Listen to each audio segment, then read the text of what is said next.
We are now recording on Zoom.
Just stay out of it, let him do it. Chair Rayburn.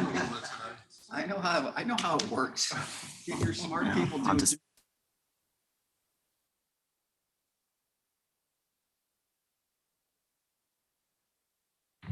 It looks like we do have a quorum between Zoom and in person.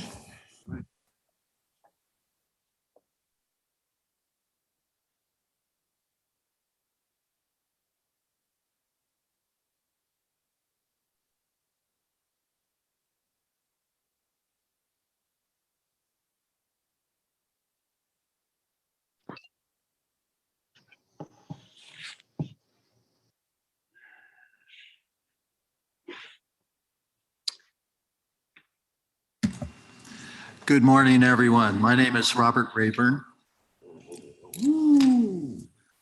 Is there a device in the room that is unmuted? Can we fix the audio?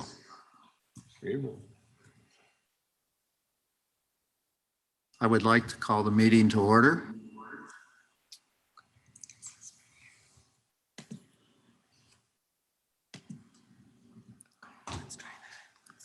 Testing.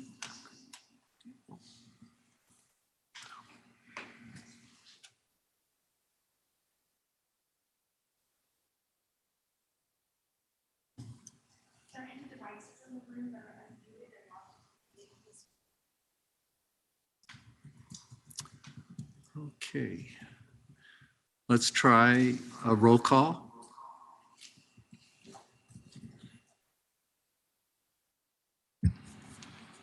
Director Rayburn, Here.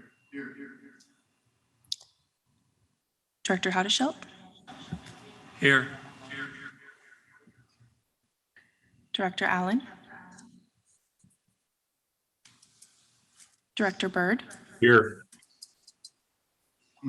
Director Chapman, Director Daniels, Here. Director Dufty, Director Freericks, I'm here. Director Hernandez, Director Hernandez, Director Holmes, Director Holmes is present. He stepped away because of he had to take a conference call. Could you ask Mr. Click if he would mute his, because it may be him.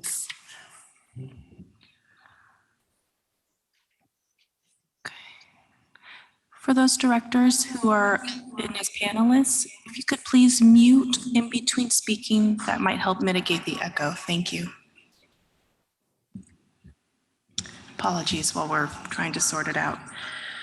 Director Jane, Here. Director Lee, Director Maple, Here. Director Saltzman,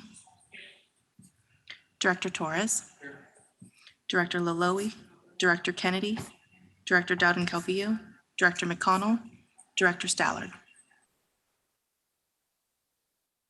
Director Stallard. Stallard is here. Thank you. Thank you. We have a quorum. Yes, Chair Rayburn, could we pause for just a moment while we try to resolve the Will do. Thank you.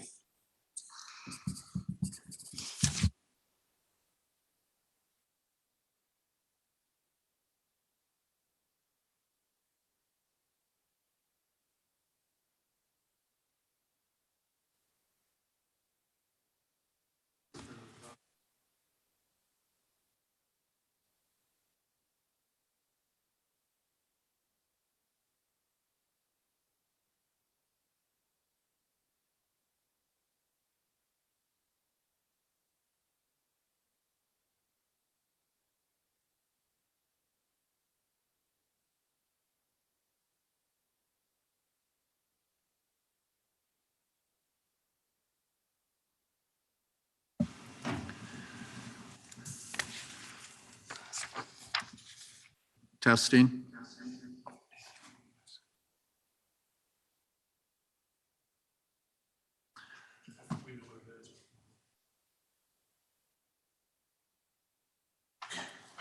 Can I get a signal when we're technically ready to proceed? Okay.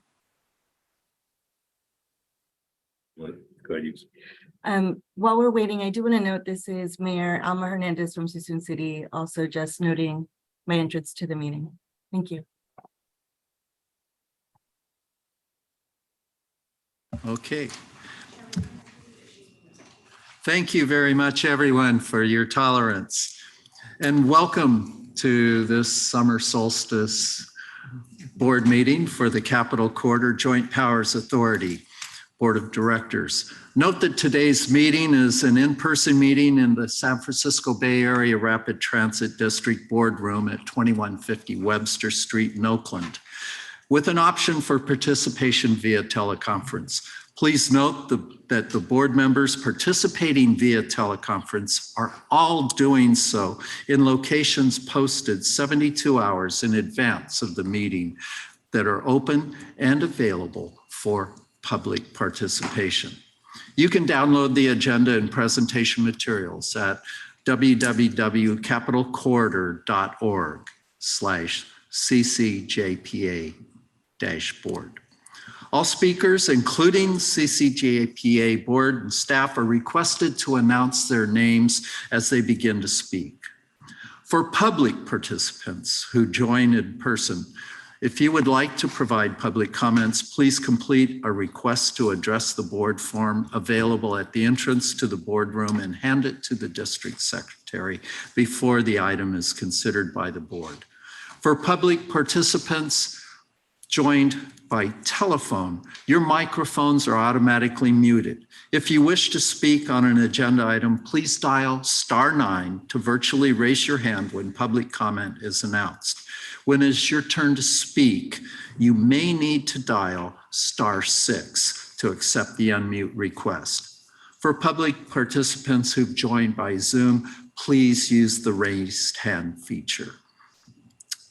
To board members and staff who joined by Zoom, please mute your microphones whenever you are not speaking to avoid background noise. If you wish to make a general public comment on a subject not on the agenda, you will be given an opportunity to speak under item 7. However, if you have a comment on an item which is on the agenda, we will take these comments after staff presentation and prior to the board discussion. Public comment is limited to 2 minutes per person per item.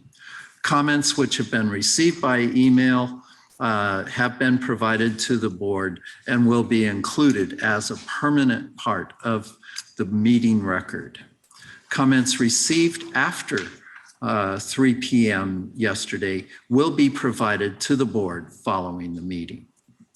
Board members, in order to reduce confusion throughout the meeting, when it is time for director's remarks, I will call for board member comments.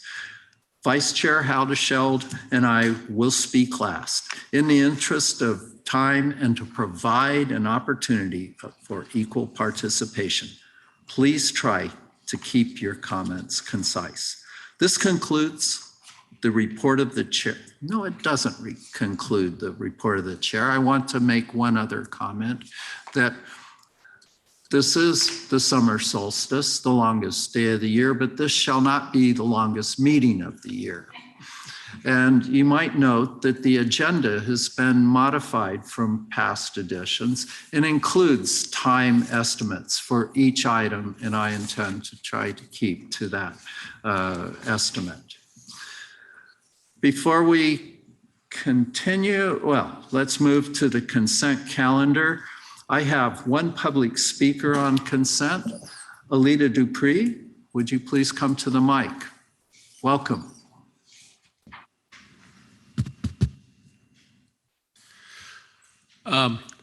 Thank you.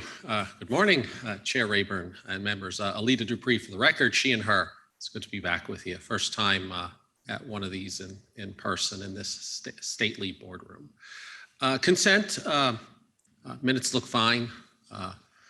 You know, when Bart does minutes, I know they're going to be right. So everything that's said about me in the minutes is accurate. So thank you. Do I need to speak louder? Yes. Okay. So minutes are fine. And the open loop payment is very important. I state to you that I'm actually in the pilot. I'm doing it. And so with this approval, this will hopefully soon, pun intended, open up the open loop payment to the public. People are hungry for it. There's a lot of questions. So people are on the trains are learning from me about it. So I hope we can approve all these items and continue on with the business of the day. Thank you. Thank you very much. Is there any discussion amongst the board in the room or on Zoom? Move approval. Thank you. Do I have a second? Second by Thank Ferrer. you. Okay. I think we had Omar seconded with a motion by Director Salzman. District Secretary, would you please call the roll? Certainly. Okay.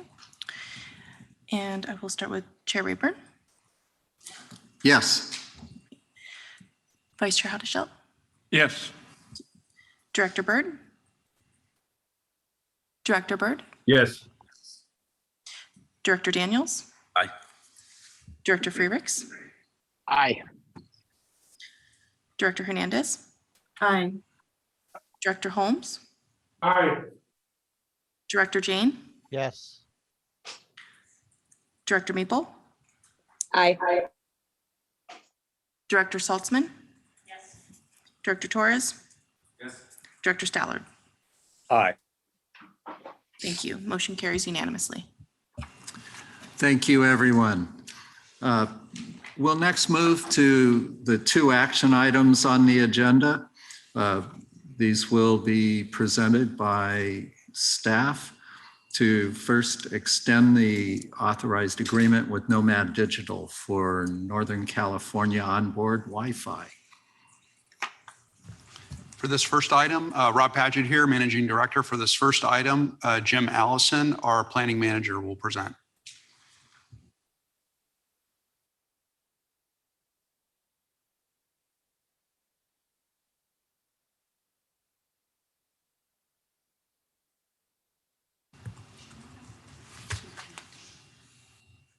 Jim, are you on? Jim Allison. He's reconnecting.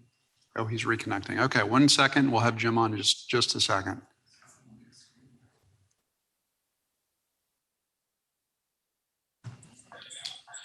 All right, Jim, go ahead. Hi. Hello, this is Jim Allison.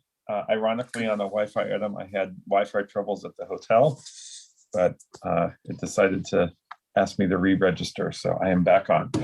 Hopefully you can hear me.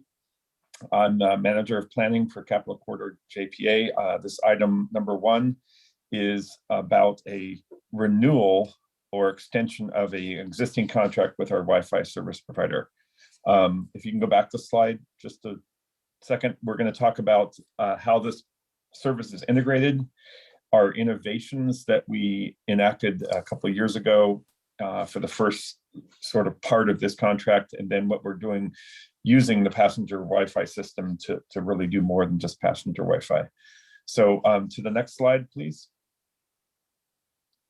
So our contractor that we procured a couple of years ago, a little short of 5 years ago, in a procurement was Nomad Digital. They were our prior provider when we were working under the Amtrak contract.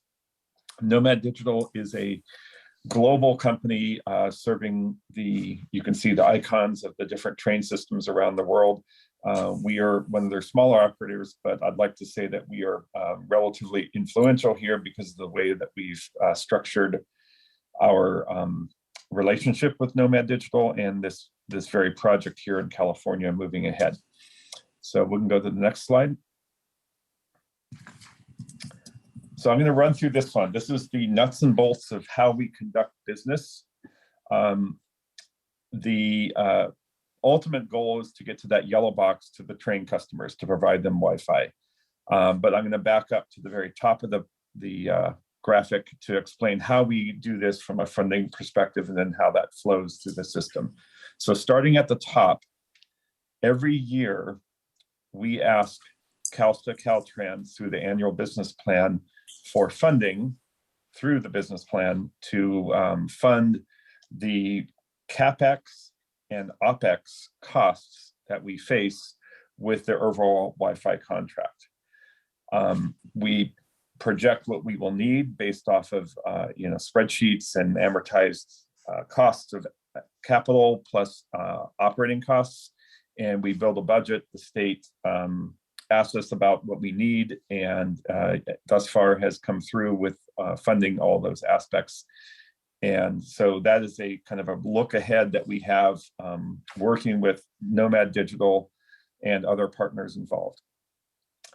What we do with the funds that we get, then we split it into 3 different areas. For one, we branch off and we purchase cellular or mobile network connections, which actually are where the internet comes from for the train, because it's a mobile situation. So we have T-Mobile, AT&T, and Verizon. So we pay SIM card costs for those through the state's CalNet process. The other important piece that we do is we've hired in parallel with this procurement that we did for Wi-Fi service, we hired a company called Zentrans. They act as extensions of CCJPA staff. They are experts in the area of Wi-Fi and network connectivity. So there's a feedback loop that they have, that is that one with the microscope and that kind of heartbeat. They really look into the details, the data, and then they look at the health of the system and work with Nomad and ourselves to both direct the overall program, but to correct any deficiencies or any problems that have been found. They have also been involved with helping us work beyond passenger internet, but to proceed into the areas of putting applications on the train, such as the EMV readers that we've talked about before. But by far the biggest piece that Capital Corridor funds is this direct connection to Nomad Digital. And Nomad Digital is, if you will, the service integrator. So they take the cellular service signals and amalgamate those and deal with the client traffic from the customer's devices or our on-train readers, for instance, the EMV readers. All of that creates internet traffic and it all goes through their system. What they also do is they subcontract with different providers such as Go Media, who is the on-train media and landing page company that does that part and has the movies that we share on the train. Those are free movies, and that's going very well. They also contract with Razor Secure, who provides cybersecurity monitoring, and we like to say Razor Secure is like the Maytag repairman. You don't want to hear from them, and thus far we've been very secure. We haven't had any breaches, and we know when things are kind of, looking like they could be a breach, but there's never been anything, thankfully, that's happened. And then finally, Nomad Digital, when we're doing installs, they will contract with install contractors like electrical contractors to both install the cables, all the equipment needed for the Wi-Fi, and then they also were involved in EMV install. So that's roughly how these things work. The feedback loop that we have between ourselves, Zentrans, and Nomad Digital is really a weekly oversight and a daily oversight of looking at trouble tickets and making sure everything's running smoothly. And that's really where we're having a pulse of the system, and that's where it's benefiting. So move to the next slide.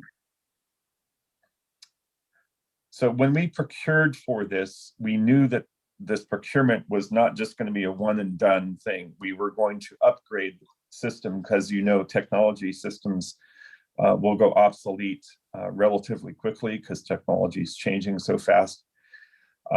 So we have a process built in where we can leverage those enhancements and get those upgrades. For instance, the access points, our laptops, Wi-Fi itself changes and gets upgraded over time from what it was even 10 years ago. So we have that enhancement built in to integrate new things, to conduct the support that we need, and then get involved in innovative collaborations with third-party suppliers. And again, the EMV was a third-party supplier that was integrated into the system to function.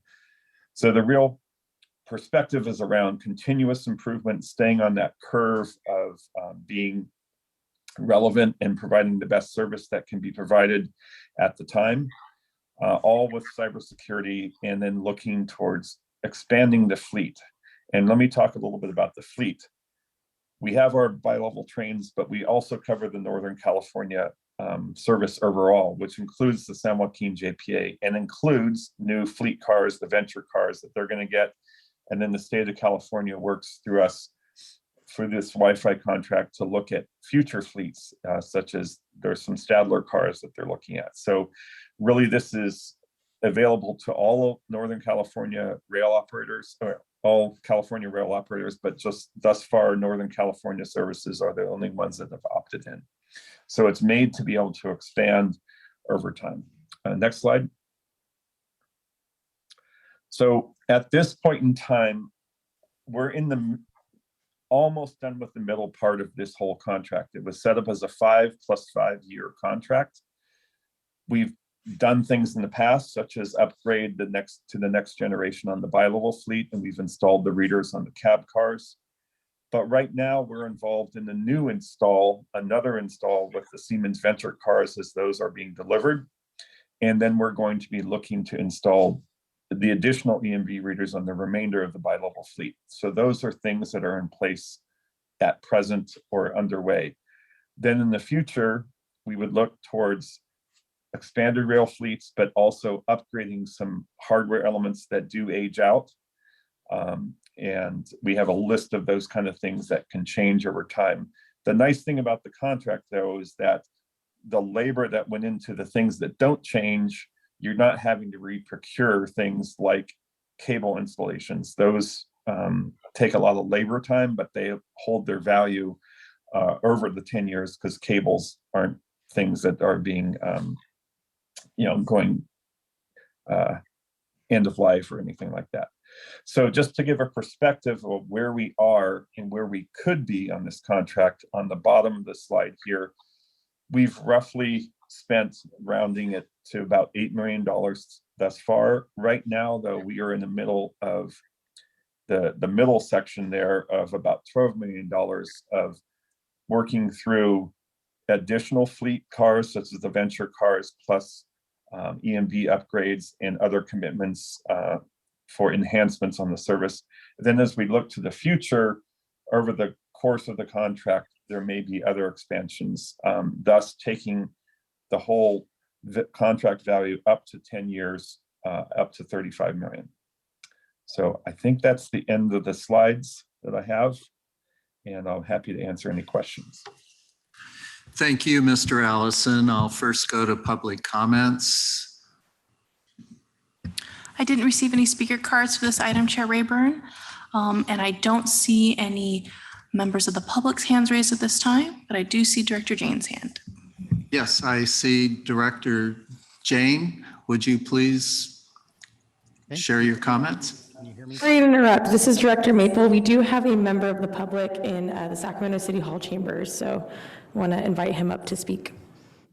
Then we will, Director Jane, if you will hold, I'll hear our public speaker. You have 2 minutes.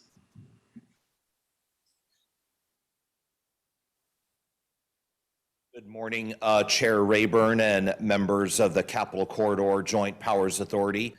Michael Barnbaum, for the record, joining via teleconference, Sacramento City Hall, 915 I Street in downtown Sacramento.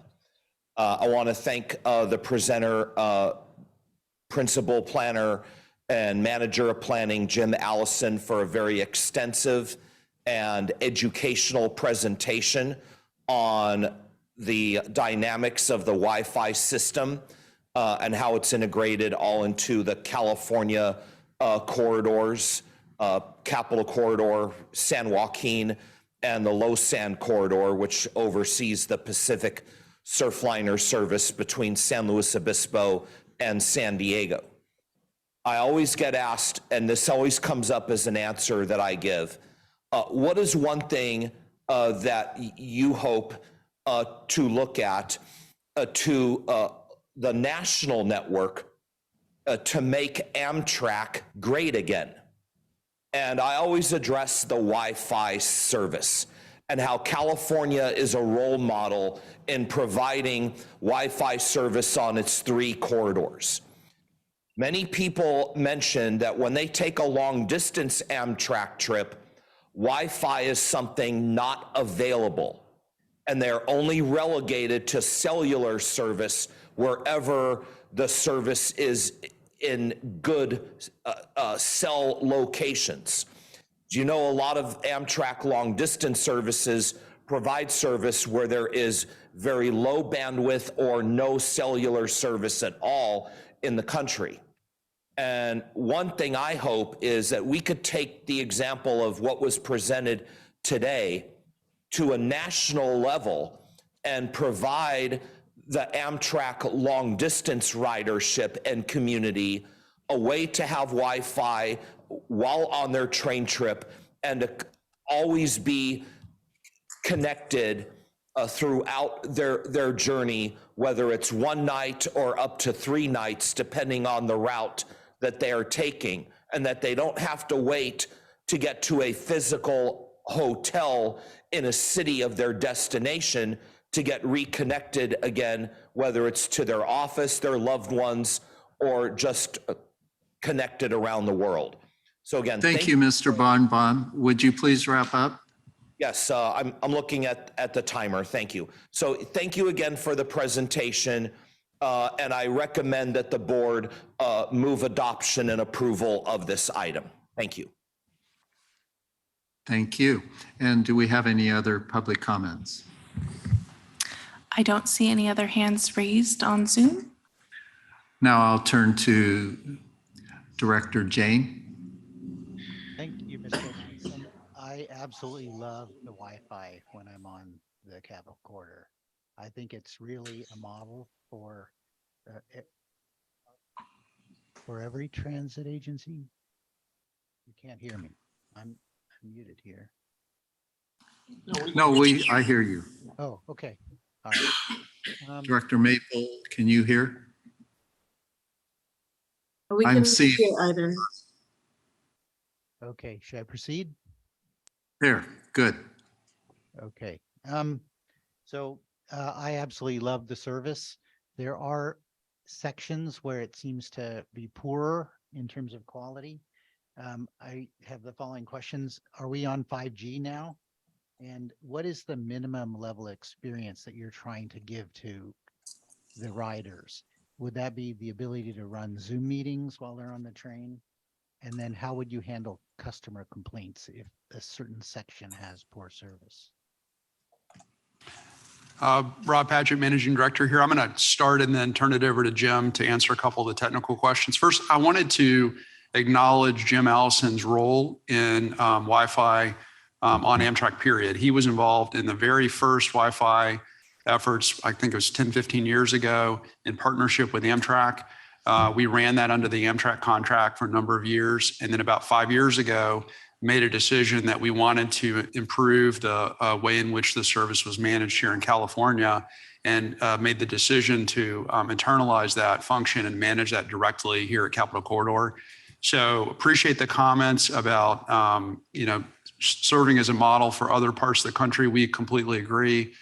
Jim is very engaged in this activity with other agencies, and we certainly offer this to other agencies in California that want to tag on to our contract. That is available for other agencies in the state of California. And with that, I'm going to turn it over to Jim to answer a couple of the technical questions. Okay, thank you for those questions, Director Jane. The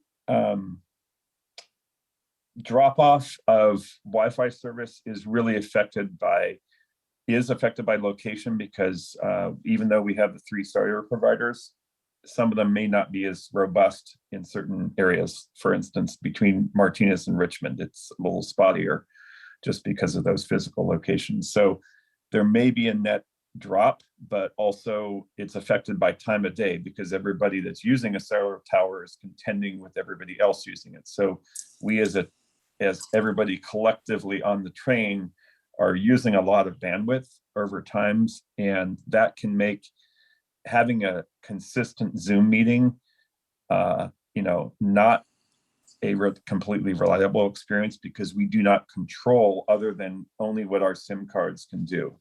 So it's a complex dynamic system at the time. Usually I've done Zoom or Teams meetings over the train Wi-Fi. I usually advise that people disable their video and just keep the audio working, because that uses less bandwidth. So I don't have a precise answer for you, but our targeted bandwidth, we don't have a limit on things, but we do cap people after they've been using a lot of bandwidth. They go, if you will, go to the back of the line. So if they were streaming a Netflix movie, which hogs up a lot of bandwidth, after a couple of minutes of that, they're going to be put, their packet priorities are going to be dropped down lower. So it's managed dynamically, and I don't have a straight answer for you, but we'd like to say that at least you can do email and the limited video experience, but we can't by any means offer anything like you would be used to at a home or in the office, because we're simply contending against dynamic situations. Thank you, Mr. Allison. Do I have any other comments from directors or a motion? Oh, how about 5G? Oh, 5G. Yeah, let me answer that. We would look to shift to 5G. We have to get the modems upgraded to do that, but so it's available, and we will do coverage surveys to make sure that we're investing in the right modems first. For instance, if Verizon is ahead of T-Mobile, but they're actually all kind of near each other. So that is coming. We're getting the modems that would be suitable for that are being tested. So that will be in the future. So we have 4G for right now, but we'll do that next year. Thank you. Very good. Thank you. Director Omar? Move to approve item 5.1. Thank you. Do I have a second? Second. I hear a second from Director Salzman. Would you please call the roll? Certainly. Chair Rayburn, Yay. Vice Chair Howdeshelt, Yes. Director Byrd, Yes. Director Daniels, Director Freericks, Aye. Director Hernandez, Aye. Director Holmes, Aye. Director Jane, Yes. Director Maple,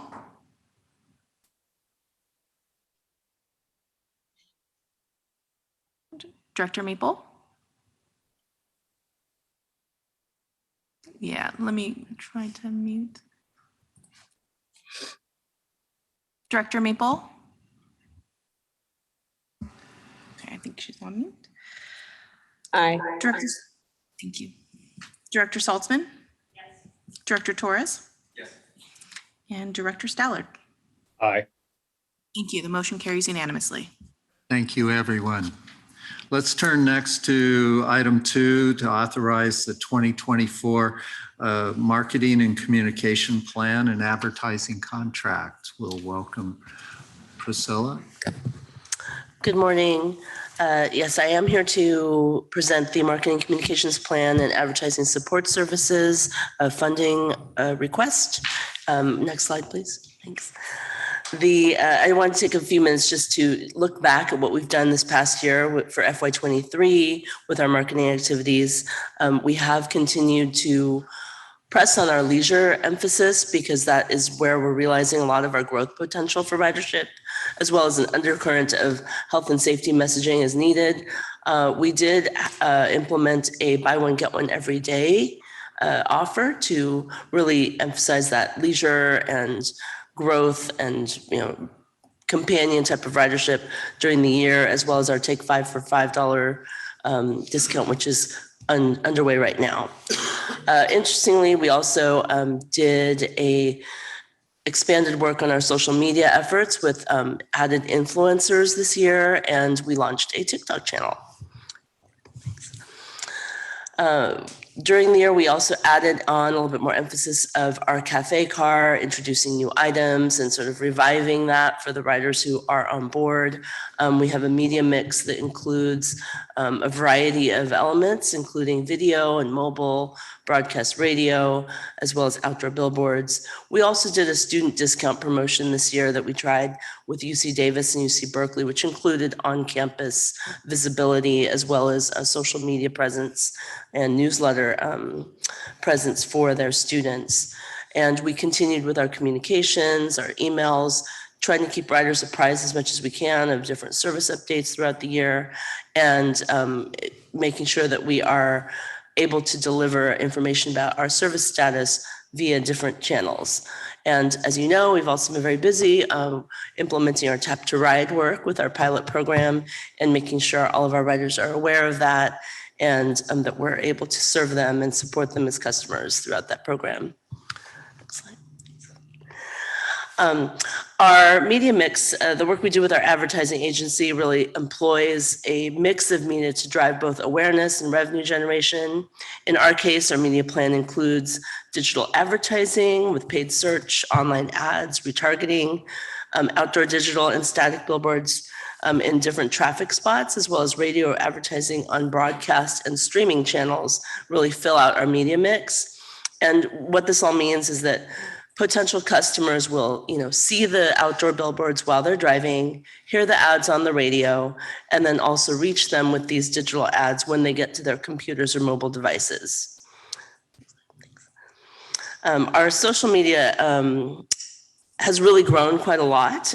We've put in a lot of work with that over the past year, implementing a strategy that was recommended to us by our agency. We've developed more content and more video on topics because that's what's engaging to our followers. We launched an influencer marketing campaign, which is actually doing very well right now. And it really enables us to highlight different destinations and features of our train and help people see what it's like to ride the train when they're not aware of train travel in California and what that means. And we're especially proud of the things we've been putting out on our TikTok channel. So I encourage you to sign up and follow that, or maybe it's your kids who follow that. I don't know. But it's really important because a lot of people are using TikTok to search for different topics. And it's really a very popular channel amongst a younger demographic, which we're very eager to reach. For FY24, our advertising is obviously a large component of our marketing plan, but in addition, our plan continues to further evolve this social media strategy with additional content. We'll be implementing an outreach plan that will use the Caltrans market segmentation study, and we'll be doing an additional work on promotional partnerships and restoring a lot of the partnerships that we had in the past and looking for new ones to help promote destinations on our route to leisure ridership, and as well as reviewing the fare offers to attract both business and leisure. And as well, we'll be working on increasing our media visibility with our different PR initiatives and efforts to highlight a lot of the very exciting projects that we're doing. And with that is, we're asking for a board approval of $750,000 in funding for our advertising agreement, which will help us implement this FY24 plan. And that concludes my presentation today. I'd be happy to answer any questions you may have. Thank you, Priscilla. And do I have any public comments on this item? I didn't receive any speaker cards, Chair Rayburn, and looking on Zoom, I don't see any hands raised in the attendee side. I will share that there was an email sent earlier about providing service to sports entertainment venues and how are we adjusting train schedules to facilitate that people are able to get home after attending a ball game, football game. Yes, we've been hard at work on really emphasizing our schedules and service for special events along our route. It's something that we have to work out with Amtrak as each event comes up so that we can review the schedule and make sure that we have the equipment necessary to serve those events. But we will, once we have those settled, we will be promoting those. In the plans are the concert series at Levi Stadium, as well as the 49ers games for this upcoming season. And you'll be hearing more about those for sure. Thank you. And any other comments? Then I'll turn to Director Jane. Yeah, my worst fear is going to an event and then being stranded because I missed the train. So we need to make sure that that is handled. I was also wondering about what our strategy is to reach people in other languages. It seems like parents of people that are immigrants from other countries that don't speak English, they don't drive. And so this would be a perfect opportunity to reach some of the people that are in other languages that are not drivers.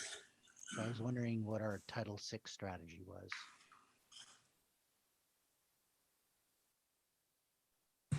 Okay, there we go.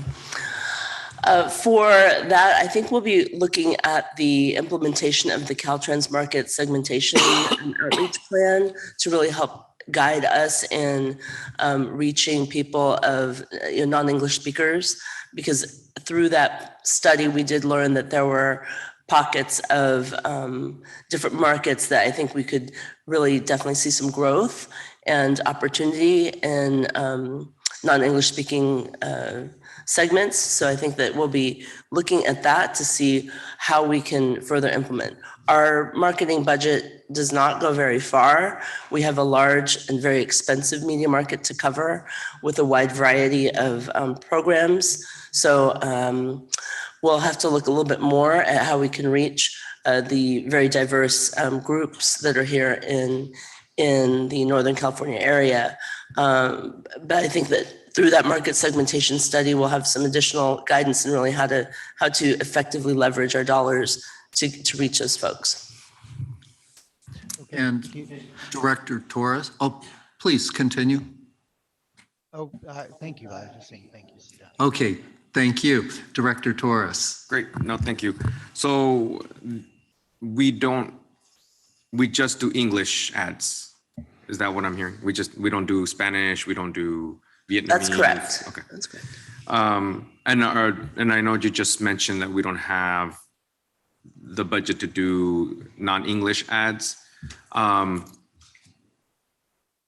With us approving this today, is that going to be included to do non-English ads? Because I know Director Jane is right on the mark when we say that we need to advertise to folks who do not speak English. As you know, our California is probably the most diverse state in the world, right? And so I think it's important that we target folks who do not speak English. Before you answer that, I do have a couple of other questions. What do we mean by outdoor delivery awareness? Is that billboards, ads on buses, ads on City Hall? The outdoor delivery for us includes both the mix of digital and static outdoor billboards. And those are placed along key areas on the different freeways in Northern California. Yeah. And then obviously radio and digital are, when we listen to like KMEL or. It's a mix of broadcasts, which would be in normal stations like KMEL or others as well. And 94.9. Yes, exactly. As well as Pandora or Spotify, which is streaming channels. Yes. iHeartRadio. Yeah. All right. And so I did notice that our rate of return is actually less for outdoor and radio, because I think, let's kind of be real. Radio is kind of, as you can imagine, a lot of people are on social media. As we saw, the rate of return is $3.93, right? Or rate of return for digital, which is pretty good. But I'm seeing the rate of return for radio and outdoor, and it's could be better, right? They do all work together. I mean, I think that when we look at all of our different media purchases, paid search actually works the best and has the best rate of return if we looked at them under a microscope. But if I only did that, if our plan only included that, you wouldn't be able to reach people in other ways in terms of brand awareness and visibility and having that sort of picture that you want to describe to people about what our brand is and what we offer as services. So I think that's one of the keys to the media plan, is to make sure that you have a good variety and a good mix to really reach and target different people at different times so that they see that message in different ways. Okay. And to answer your earlier question about whether or not this budget includes funding for multi-language marketing, it does not. I think that I can have that discussion with our ad agency and talk a little bit more with that. I know that our sister agencies, the San Joaquins and Surfliner, I think that they may have specific funds for some of the multi-language advertising that they do. And our budget has historically always been smaller than theirs. So we have to really focus our dollars in such a way that we can get the most that we can. But I also don't want to ignore the other markets as well. So yeah, no, absolutely. We'll take a look at that for sure. Absolutely, yeah.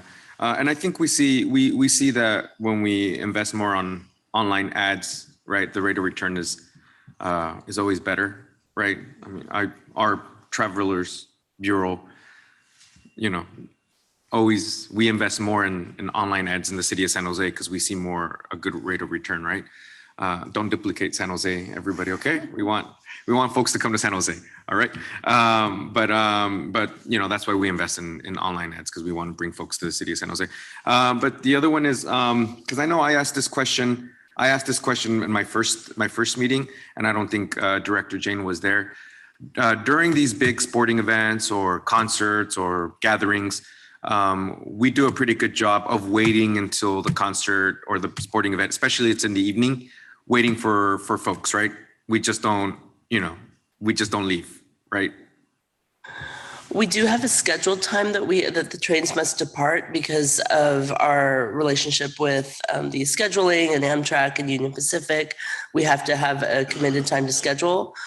We do work with the event staff at Levi's Stadium to make sure that they have announcements about when the train will be leaving, and it's advertised in all of our media that we put out. Okay, so they announce it at the game or at the concert or the large gathering? I don't They know. usually do. They put it up on their board, is my understanding. Okay, yeah, I think that's what you had mentioned the last time, and I just wanted to let Director Jane know that I know you all do a pretty good job of making sure we leave no person behind. So Okay. great. And then with that, I motion to accept item 5.2.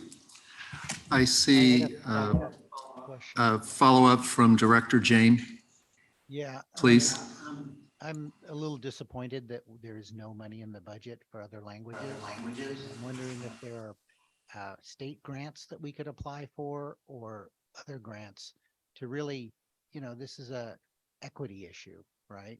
And there's lots of money, it seems, for solving the equity issues. So I was wondering if I know we have limited budgets, but it just seems to me that there should be money in the budget for marketing to other languages. Yeah, this is Rob Paget. I'm going to take that question, Managing Director. Let us come back to you and give you a report on that, because obviously we're going to talk to our advertising firm. We definitely hear the feedback. We agree with the comment. There are a lot of reasons to do this, and we will take that back and give you a report out on this in a future meeting. So do I need to amend my motion or not? No, I don't think so. And I want to turn next to Mayor Byrd. I have a second. Thank you. This is Mayor Hernandez to speak. I just wanted to note a couple of things. I agree with some of the commentary regarding opportunity to reach to different target audiences with different languages, specific for two reasons. One's for the equity conversation, and secondly, because it aligns with our goal to reach larger markets. And so we want to be able to increase ridership. And I think that's definitely an area that we can do so. I would like to see if we can recommend to pass, just like the motion's been made, to pass today's item, but with a recommendation to have a future item come back with recommendations about how we can in the future fund for the additional language pieces, whether that's through grants or looking at an increase or amending in the future the budget line item for consideration from this board. Just think that there's an opportunity there. So I was wondering if we can add that to the motion as well. Thank you. Thank you. And I wish to take the chair's prerogative here and summarize that I sympathize with the comments made about making sure that we're listening to targeted audiences. And I note that in the board member discussion for the background on what we will provide, it includes targeted campaigns for niche markets. And that can include, I believe, special events. And I can well understand that we can fit this in without having it specify multi-language discussion right now. I hear the drumbeat from the board. And Mr. Chairman, if I might ask a quick question on this topic. Director Torres is an influencer, right? My question is, do the influencers, the campaign you've launched with influencers, reach that equity, multicultural language? Does that address that? And I want Director Torres to do a TikTok as well. Okay, all right. Okay. We're always looking for content and participation, so that would be welcome. But some of the influencers do represent a diverse market, not necessarily a non-English speaking language market though. So that is an area, maybe a space where we could see some leeway and start trying some things out and definitely see what kind of results we get from that. Thank you, everyone, for a very healthy discussion. Would you please call the roll on the item? We have a motion and a second. Yes, Chair Rayburn, I think we had another public commenter. If you. Oh, I'm had a sorry. moment. Before we call the roll, I have Mike Barnbaum coming to the dais in Sacramento. 2 minutes. Get 1 second. Can you please unmute the Sacramento City Hall? Thank you.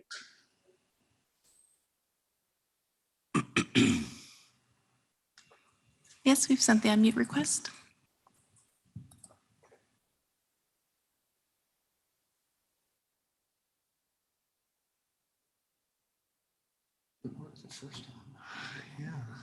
The unmute request has been sent.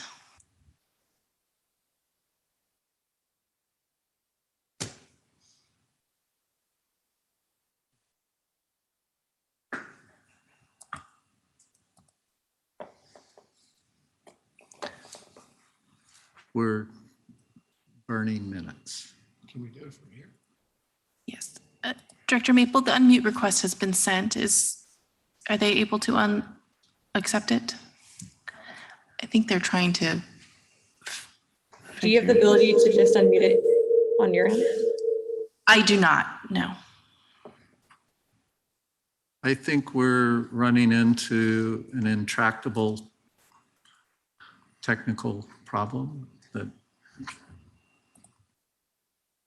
precludes. Okay. Can we go ahead and I could come back to this item. Okay.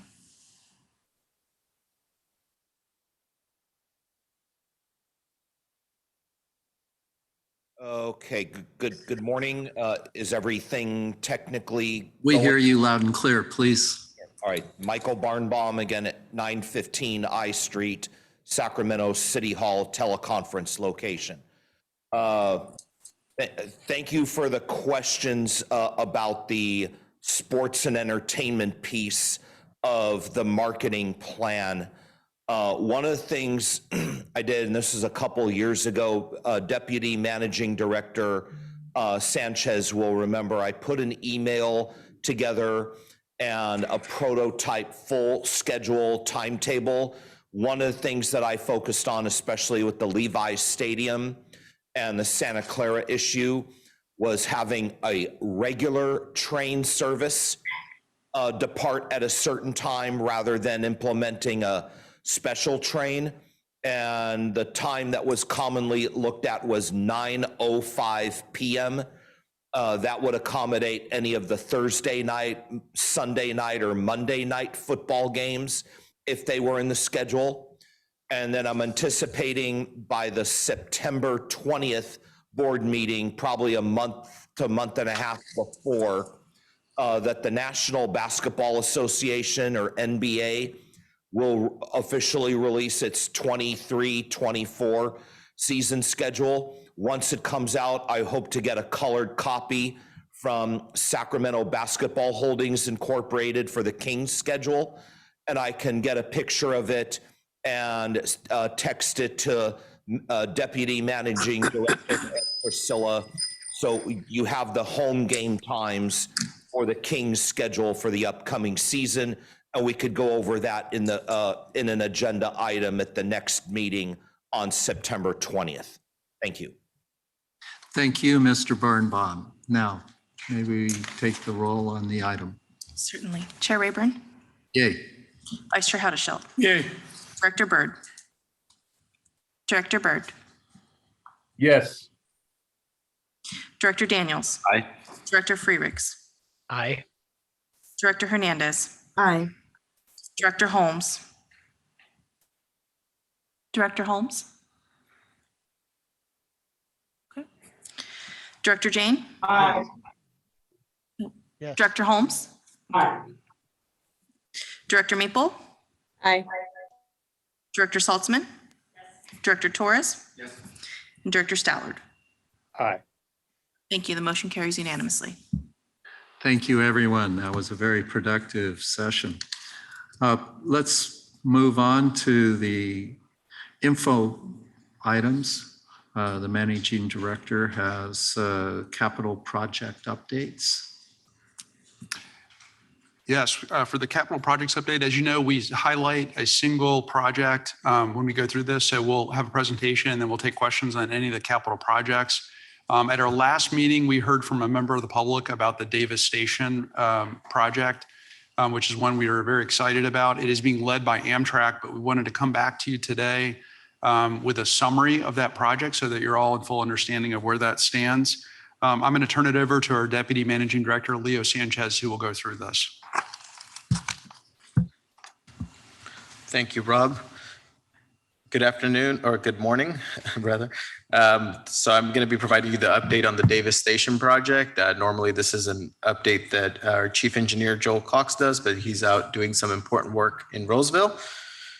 So to lay the groundwork for the Davis Station project, CCJPA and Union Pacific have partnered on the first phase of this project to update the signal systems and design and construct a new track realignment that will prepare the site for the second phase of the project.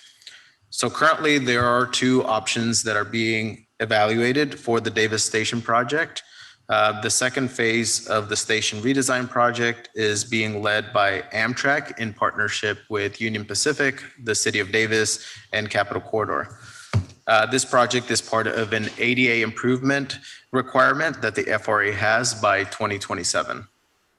I will add that an important secondary benefit to this project will be a significant safety improvement. This project will eliminate the current holdout rule in place today. The first option on this slide will result on a single island platform station at Davis, similar to what we have today at the Fairfield Vacaville Hannigan station. Looking at the slide, you see on the south side of the railroad in the light blue, the ramp undercrossing for pedestrians and bicyclists. On the north side of the tracks, you see a pink design that highlights the center island platform and the undercrossing for pedestrians and bicyclists. These distinct colors are to delineate the portions of the project that are being paid for by Amtrak versus portions of the project that would be paid for by the city. The pink would be funded by Amtrak and the blue by the City of Davis.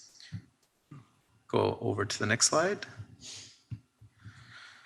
This next slide is option 2 and the overpass option. Here we have the light blue on both the north and the south side of the station. This would be the City of Davis contribution. And one important thing to note is that these drawings are shown to scale. On the center of this diagram are the two elevators, two on each side that would be constructed for reliability. The two elevators on the platform would be on the platform and two elevators would be on the station side. And that would be the main project that Amtrak would be funding. And the approximate size is about a 4-story building. Once an option is selected for final design based on input from Union Pacific and the City of Davis community, it will be moving forward for construction. Today, I do not have a lot of detail relating to the cost and constructability of the project. Our goal is to come back later this year for a more in-depth update once the stakeholder outreach that is going on today is completed. That concludes my presentation, and I'm happy to take any questions. Thank you very much, Leo. Do we have any public comments on the item? I didn't receive any speaker cards, Chair Rayburn, and I don't see any hands raised on Zoom, but I'll pause for a moment to see if there's anyone in Sacramento who'd like to speak. And it doesn't look like we do. Thank you. Okay, wonderful. I have, of course, Supervisor Lucas Frerichs. Thank you very much. Please go Mr. ahead. Thanks very much, Mr. Chair. Just wanted to add, so this is also, as a former member of the City Council and former Mayor of Davis, now this is also and contained within my supervisorial district. I just wanted to thank staff for the presentation. This is a project that we have long been anticipating, and the city has been planning for this crossing, whether it be undercrossing or overcrossing, for many years. Grateful for the partnership with the Capital Corridor for the improvements thus far, and also the future improvements with vis-a-vis Amtrak and Union Pacific.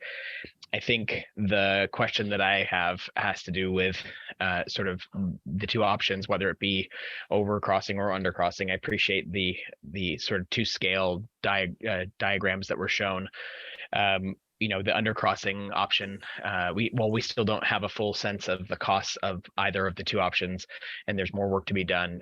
The undercrossing option is much less obtrusive than the overcrossing option, and as I think a number of us have seen from some of the overcrossing option that exists in Emeryville, the elevators can often be out of commission for an overcrossing option. So while the local jurisdictions, both here in Davis and Yolo County, have not taken an official position as of yet for a preference of an undercrossing versus an overcrossing, I would like to ask if we might be able to, if either jurisdiction or both jurisdictions do take a position in the future, if we might be able to bring this item back to the board for also a potential support position on whatever option is chosen. So that is my primary question to you, Mr. Chair, or the staff, and appreciate again the consideration of my comments. Thank you. Thank you very much. Can I turn to Director Salzman, please? Thank you. Thank you for bringing this. It's been so conceptual for so long. So it was nice to have some initial images that showed us the concept. And the first thing I thought with the overcrossing was, wow, that's really long and will take a really long time. So whether it's an undercrossing or an overcrossing, will people still have the ability to cross elsewhere? And if it's really long, are they going to do so? Or is it going to be completely fenced in a way where that will be the only way to get across? So that's a very good point, a very good question. So I know in discussions with Joel, the idea would be that it would be isolated. It would be similar, maybe not exactly, but similar to even how separated Richmond is, right? Where you just have the access through the one area. And so the idea would be the same. So that's a good point. But Richmond is really easy and quick to get up there. Yeah, I think, having used, it's not quite the same thing, but the Emeryville Bridge many times when I used to live in Oakland and take the bus, and then you have to walk over the bridge. It takes a long time. I moved pretty quickly. I always took the stairs because it's quicker than an elevator, but it still takes quite a long time. So I don't know. I think it's up to the Davis and the county. Obviously, I'll defer to them, but let's just be really thoughtful and make sure we give some time estimates about the walk along these either the bridge or the undercrossing. Like, what is it actually going to be? I know the stop at Davis is particularly quick. Some stations it's longer. It's really quick there. You can easily miss your train because you're on that overcrossing, especially if you're waiting for an elevator. So I just want to be really thoughtful about user experience. I know in Sacramento, clearly big upgrades in some way, whatever that was like a decade ago when that was changed, but it added many minutes to the commute, led to a lot of missed trains. So I just think we need to be thoughtful. Safety is number one, but if we can make it quicker, easier by doing the undercrossing, I think we should, to make it easier for riders. Yeah, we'll definitely take that feedback back and we'll incorporate that into the follow-up. And to follow up on the comments by both Director Frerichs and Salzman, I think that we're looking at a situation where there could be some additional consequences of either option, and that would be that you would want to be on the platform earlier and thus maybe out in exposed to the elements. So having a long path like at the SMART train in Marin connecting to the ferry, it's a big deterrent.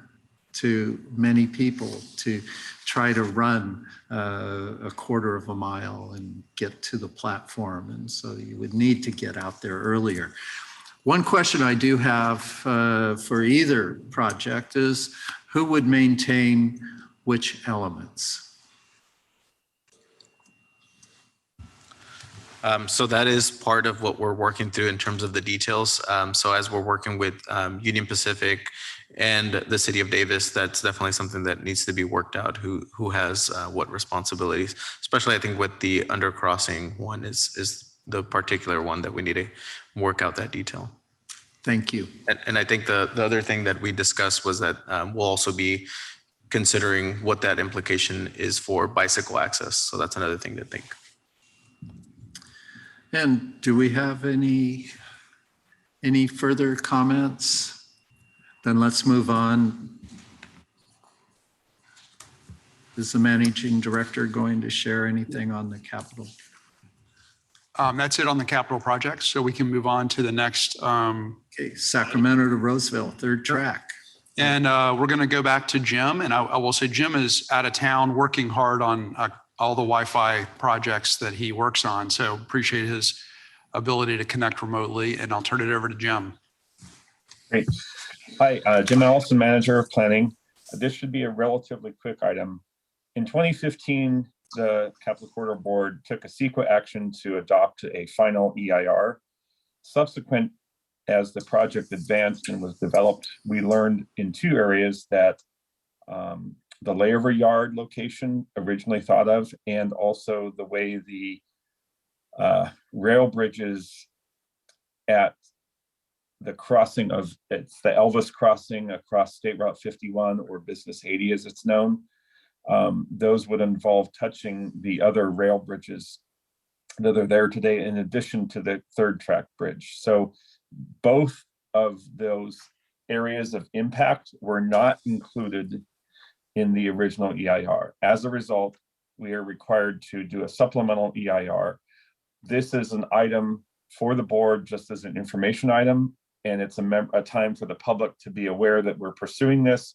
A formal notice of preparation will be going out shortly. We're on a very accelerated time schedule to get this done, to work with Caltrans District 3 as a partner around the crossings over State Route 51. So again, it's just those two areas, the layover yard up in the Roseville area near Tiger and Yosemite roads, and then the Elvis crossings across State Route 51. Those are the only changes to the EIR that was adopted. And it's no action item required. Thank you, Mr. Allison. Do we have any public comments on the two changes being proposed for the EIR?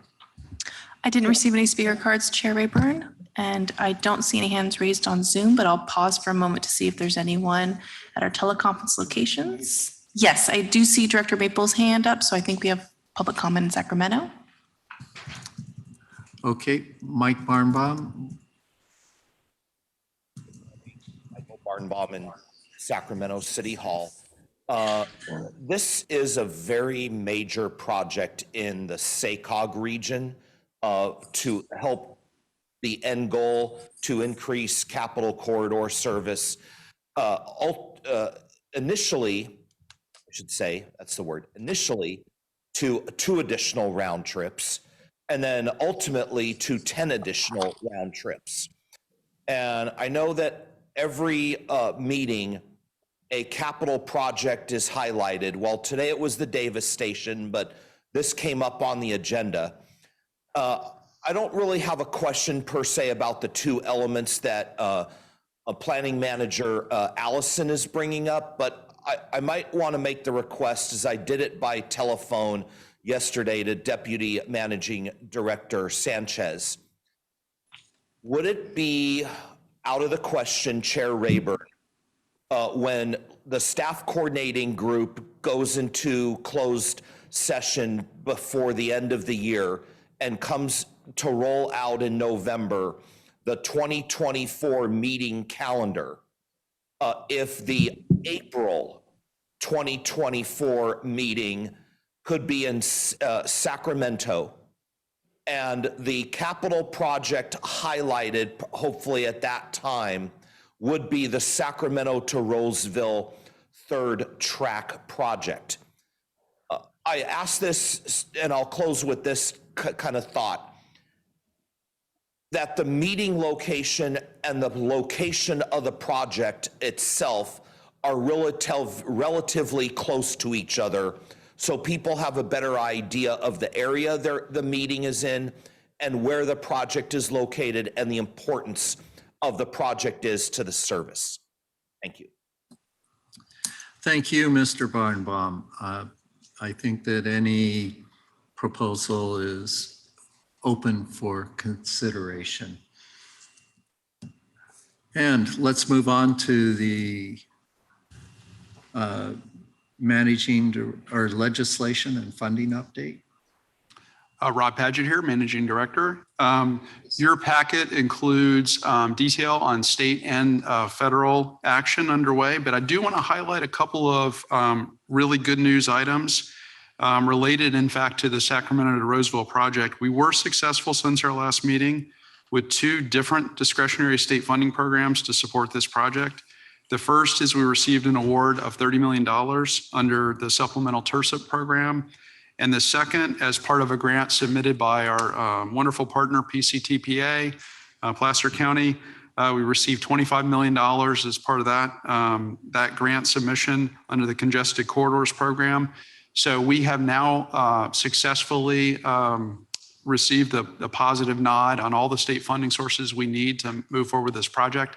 We are excitedly awaiting the last little piece here, which is the federal CRISI grant application for $42 million, and then this project will be fully funded. So I will pause there with all that good news, and I'll be happy to take any questions on anything else that's included in your packet.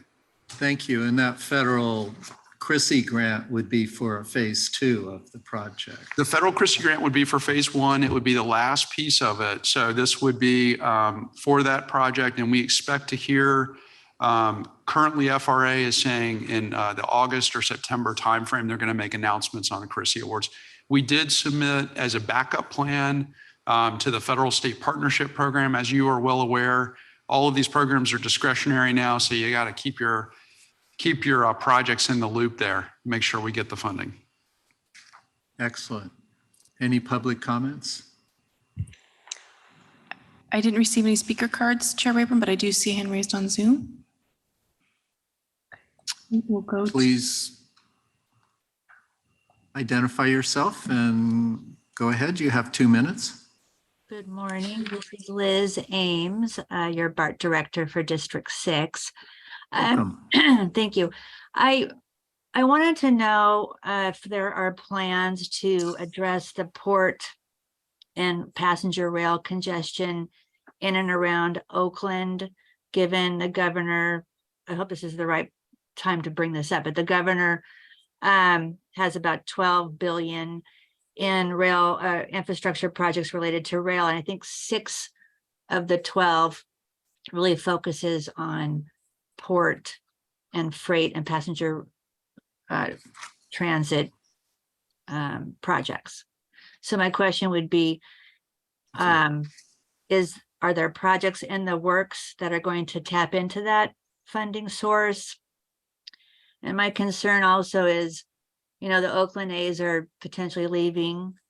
And what I've seen in the reports is that part of the problem with the Oakland A's is they cited, funding problems for the entire project and also transportation issues. So I think it's a great idea to kind of come up with some kind of a project that would address that particular area near Jack London Square in the port. And then finally, I'm interested in the larger project of rerouting Capitol Corridor to Vallejo and over to Crockett, and separating freight from passenger rail on that segment. As we know, between Martinez and Oakland, it's the busiest line in Northern California if you look at freight and passenger rail together. Thank you. Those are my questions. Thank you. Thank you. In general, there's not a dialogue between items that are brought up by the public. And I think that there are answers that we can provide you through the managing director on both of your questions. And just a comment that I do know that some federal funds are coming toward improvements along the Embarcadero waterway on account of the Capital Corridor's efforts in that area. The managing director's report is next. All right, so we'll go through, as you are aware, we go through some basic statistics on where we are in performance to date. I do want to start including our Tap to Ride pilot update as part of this going forward. And then we'll also talk a little bit about some outreach efforts that are underway with one of our biggest projects. One thing just to mention before we go to the next slide is I know we're waiting on the venture cars. Venture cars are a big part of our ability to expand service. My understanding is the state has accepted the first ownership of those cars, so that's a really important step. So we got a couple more steps to go here before they're in service, but there's some positive movement on that front. So just we'll keep you updated on that as we go forward. If you can go to the next slide, please. So in terms of performance for the current fiscal year, I'm going to focus on the fourth column here. Our ridership is up 39% fiscal year to date over last fiscal year. Same with revenue, so really moving in a good direction. Our on-time performance continues to lag. Our target and really where we've been for many years is about 90%. I will say we've had some good change in the last couple months, so my hope, our optimism says that we're gonna keep pulling this number upwards in the coming months. If you can go to the next slide, please. So we always present this because this is one of our core challenges here in Capital Corridor is some of the issues we're having with right-of-way safety, and the board has adopted and supported a number of programs to bring this number down. We've updated this slide so it's a little bit easier to follow and see where we have some real challenges. Unfortunately, we've had 16 fatalities this year, which is the highest number we've had in the last 4 years. My team is really focused on this effort. UP is really focused on this effort in partnership with us. One thing that I'm excited to report today is that FRA has confirmed that on September 12th and 13th, we will be hosting one of the national workshops on grade crossing safety here in Oakland. And so you are likely to hear from us in the coming months more details about that, but it's an opportunity to raise the profile of this issue, share with local officials some of the best practices, talk about enforcement, and really educate broadly. We think there's a need to increase the awareness of this issue. For those of us who work on it every day, we realize how serious it is, and we want others to understand a lot of the information that's out there. You can go to the next slide, please. On Link 21, if you haven't had a chance to partake in some of the outreach that's out there today, there is an event today in Oakland. We also have some virtual events and online opportunities for people to stay engaged with this project. You can go to the next slide, please. And then lastly, on the Tap to Ride program, I think our team would say this is probably one of the biggest changes ahead of us at Capital Corridor.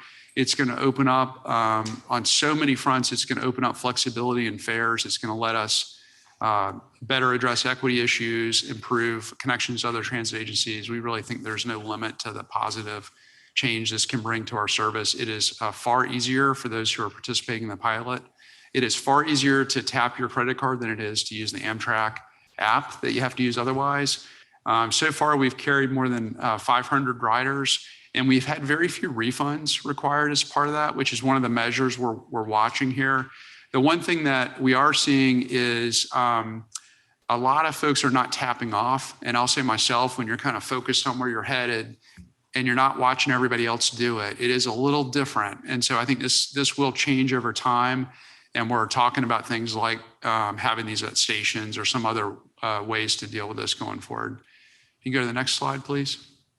This is my last slide. On the positive front, we're hearing, and we've done some focus groups with folks who are in the pilot. People do love it, and they appreciate the discount. And then the fare capping. We've had a few people who've actually had the fare capping. I know a lot of us are excited about that possibility. We are on the challenges side. The conductors have had some troubles with the app that's used to check tickets. I think part of that is because not enough people are using it. It times out, but we are going to work on an upgrade of that, and then just keeping the conductors up to speed and having them get used to doing this on a routine basis. That should get better as more passengers are using the service. And then we're working through some of the reconciliation, the finance back-end stuff that still has some work to do. And as I mentioned before, just the failure to tap out. I would say this list is pretty short on challenges given where we are. We're learning a ton. We're taking it slow because we have the long game in mind, given the positive benefits this is going to offer to customers. So with that, I will pause. I'll be happy to take any questions. And I will say we're going to cover this together with the updates, which is included in the next agenda item. So if there's anything on that list, we'll take these two agenda items together. Thank you. And do we have any public comments? I have Alita Dupree on item number 5 here. So please. Thanks again, Chair Rayburn. Alita Dupree, for the record, she and her, trying to figure out this microphone here. Two things. A very, very good report. I appreciate it.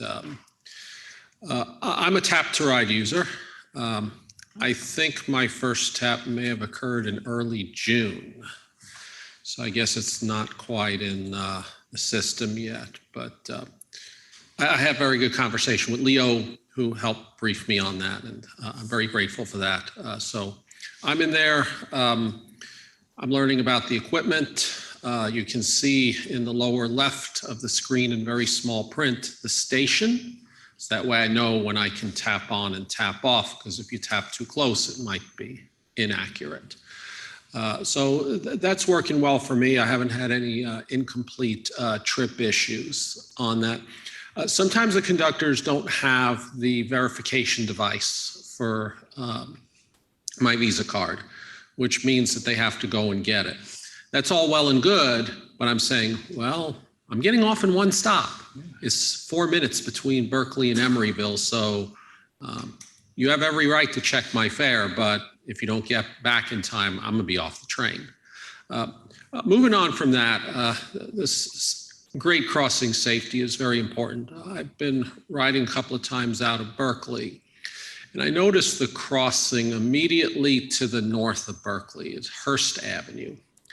Especially in afternoons, there are a lot of cars going eastbound, and some of them are lingering within the boundaries.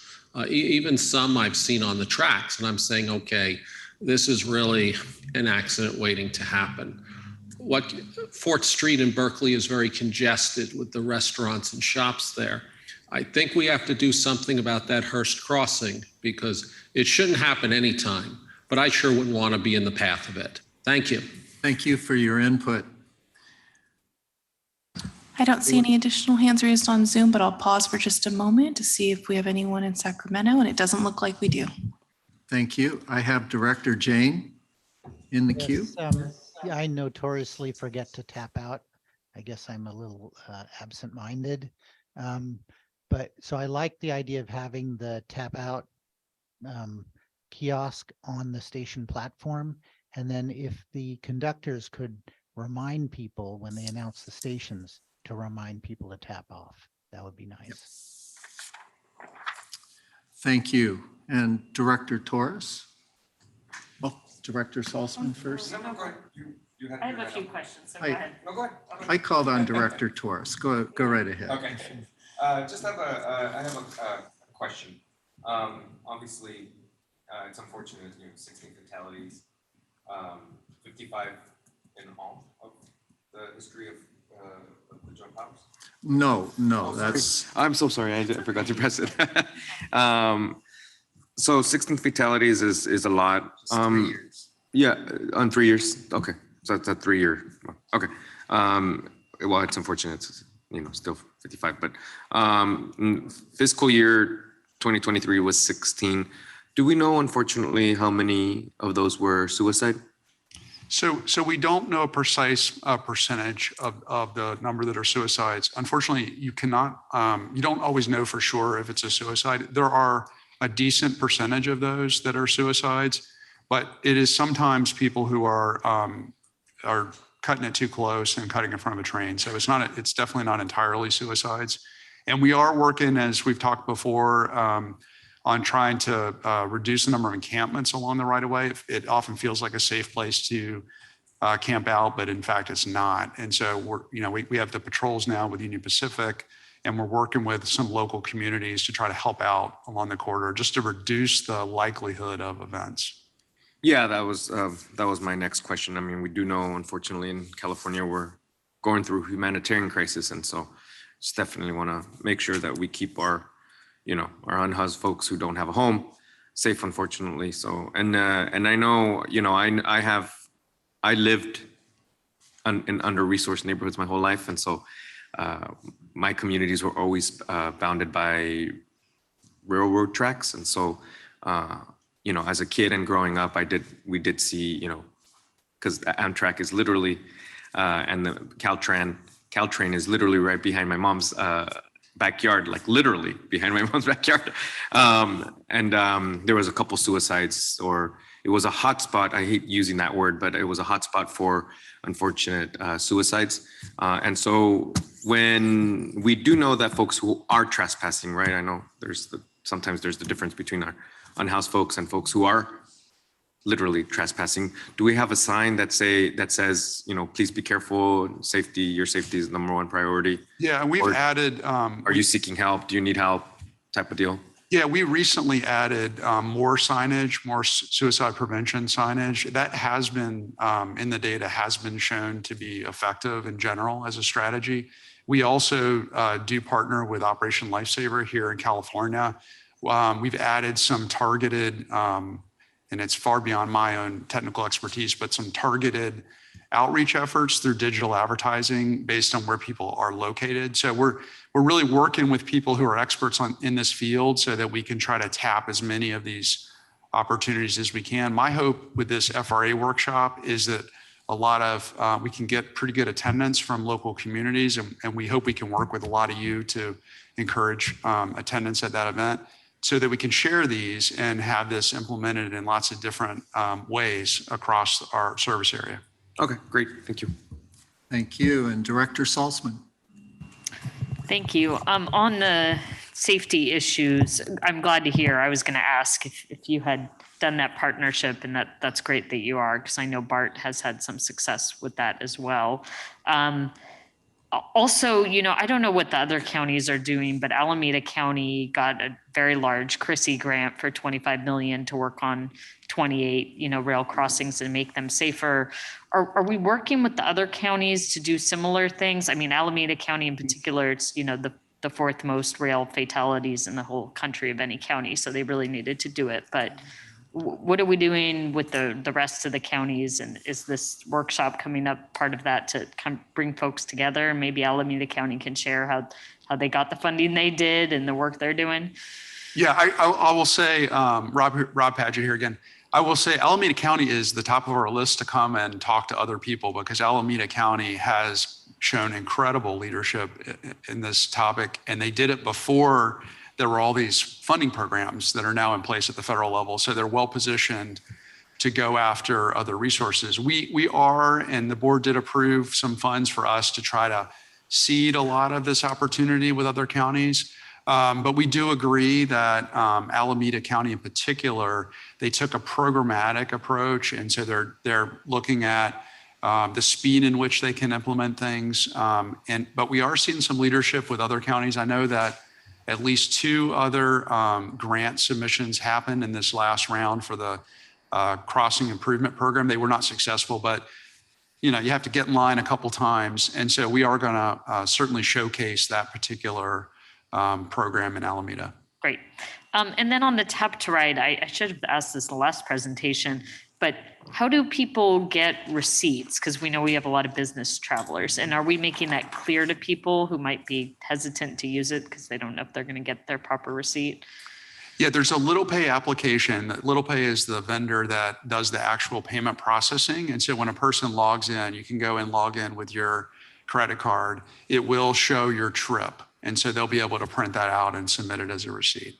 Great. I think as the program gets bigger, that might be a thing we need to advertise, knowing just what our ridership is. And speaking of ridership, it's great to see it continue to grow. I haven't been on Capitol Corridor a ton of times this year, but I have made more trips than I made since the beginning of the pandemic. And a lot of the trains I've been on have been very crowded. Some of the most crowded trains I've ever been on Capitol Corridor.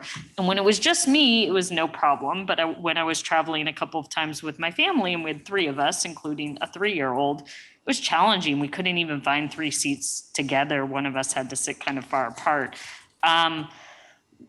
Are we identifying how often that's happening, and are we doing more? I worry that like a family like mine might be turned off from doing that trip again. I'll do it again, but I don't know if others would. So what are we doing to alleviate that?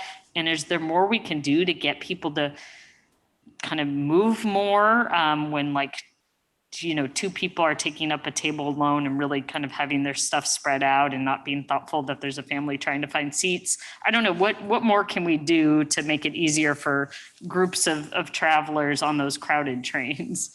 So first of all, I'll say it's so great to have this question because we haven't had this question in about 4 years. Sure. It's a good thing. And you're right, there are some trains, and I'll just say to anybody listening, train 538, if you're taking 538 in the afternoon, you might try 540. It's a little less crowded. We've been running 4-car consists pretty consistently through the pandemic, and we are in some cases adding a 5th car. We're short on equipment, so we're still down on equipment. So we are limited in our ability to respond to it. But we are watching the busy trains, and we're trying to target, and my deputy here is really engaged in that actively. We're trying to target those resources where we can. The other thing that we're starting to do, and I was on the train the other day and heard a conductor doing this, so it's great to hear it, is as I know you remember, prior to the pandemic, we had the 1 ticket, 1 seat policy, and we said on the announcements, we walked up and down the train and said it, and we still had trouble with that. But the conductors are starting to do that again. They have not had to do that, which is tell people, hey, go to the first car, or hey, your bag's on the seat. We got a lot of people coming on, and they are having to do that again.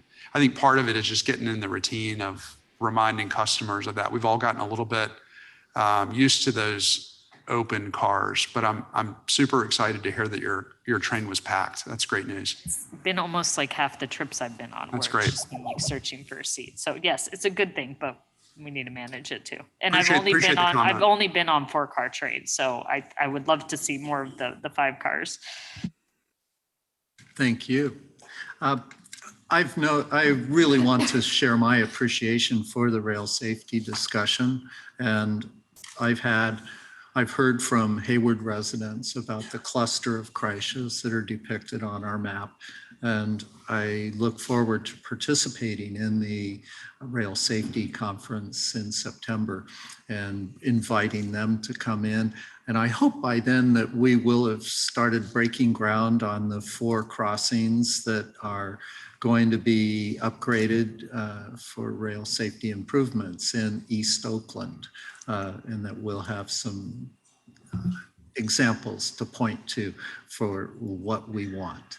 So also I want to just comment on my hope is that those venture cars just keep rolling out and that we get a whole consist soon to deploy in the San Joaquin. The way it'll work is we then would inherit their California cars and lengthen our trains and I hope expand our schedule. So it sounds like there's some hope that things are moving in the right direction. Let's close this item and move to any board directors' reports. Seeing none. Well, I don't have a report, but it is nice to be in person. Nice to see this in 3 dimensions, looking at a little screen and trying to figure out who's talking. And I don't know all these folks here, but I'm looking forward to meeting him, and yeah, it's great to be in person. Thank you for that. So we'll turn to public comments. I have one speaker, Alita Dupree, who's in the room.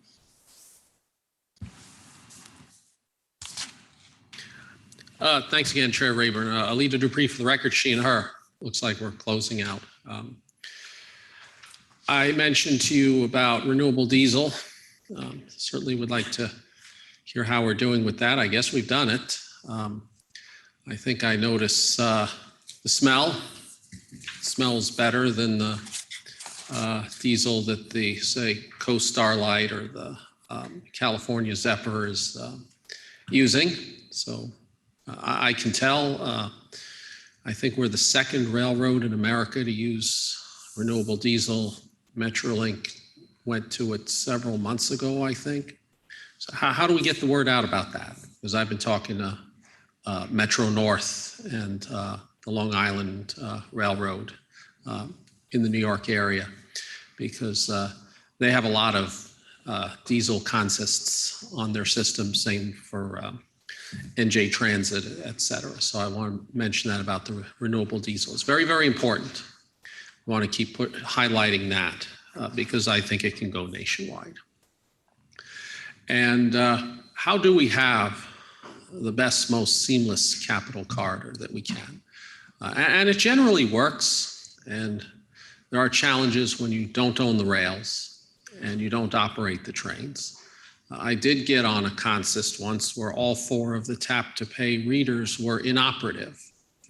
Not something that I guess they would take a cab car out of service for. The conductor didn't know why. They just said for whatever reason they were turned off. So makes it kind of hard to pivot, especially when the Amtrak app has been hiccuping quite a bit lately. I have to restart my phone in order to buy through the Amtrak app. So you got to let Amtrak know that the app has some issues. But other than that, I hope to use Capital Corridor some more, and I thank you. Thank you for your comments. Do we have other public comments online? I don't see any hands raised, but I'll pause for a moment to see if there's anyone in Sacramento. Doesn't look like we do, so no further public comment, Chair Rayburn. Well, that brings us to the announcement for the next meeting date, which will be September 20th at 10 a.m. It will be at the Solano Transportation Authority. Beautiful new building, wonderful place to visit with its nearby.